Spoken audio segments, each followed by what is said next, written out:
And lastly is the backyard. Make sure I'm shooting here.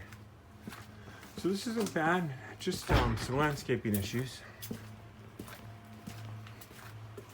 It's kind of nice. I think it's in the wrong place though. I'd probably take this out.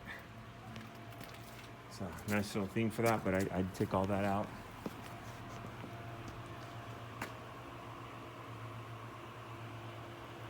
Pool has a lot of leaves in it.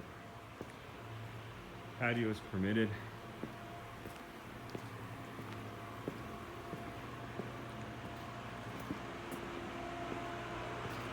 Got the porch going back here.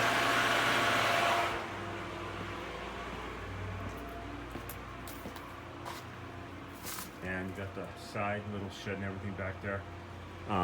Again, the color has to be painted. Roof is less than 15 years old, so I'm not worried about that.